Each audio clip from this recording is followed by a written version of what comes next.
le voi ni sang ni la som pariat kum top lam ni a lung len thak le mai sial suk tlanga ong kan thian pa elara lo langa sial suk tlanga ken kala thian ho za in faka lama som le elara le kei kan ni a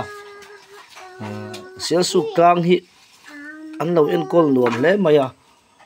amun athiang nuam em a fai thasi a boruak kan kal ni po hian athiang nuam le ni te hian tlang hun hi lu man te pon lo siam ve a ai kum rut zet kan kal to lova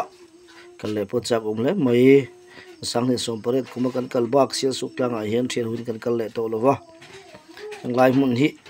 anuam le mai atlo tu po an tam thrina tu na po hian kan chaklang lu ka hian tlo tu anom me ka le tu na kan ho zoi khi sial suk khwa ani a sial suk khu chung ne hla deuh le kan zoom lo mai tur angai la hei amun manu ma kan thian te hnung lama de khonan lang to a kan ti lang to lo mai nga helai mun hi an en kol fai le maya an en kol lu kan ni ti hi a hriat ngoi mai amun anu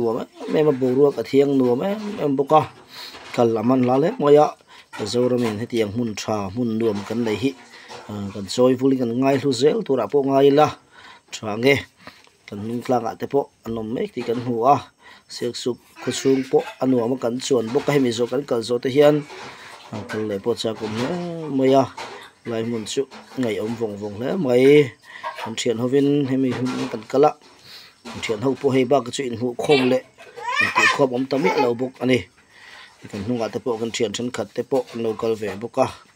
no me maya amun hi avai si a tlo tu po an than hem thin le ni in kan ria he tiang hun nu mi chu in ngai zong te ta na len na mun tak ni in ka ria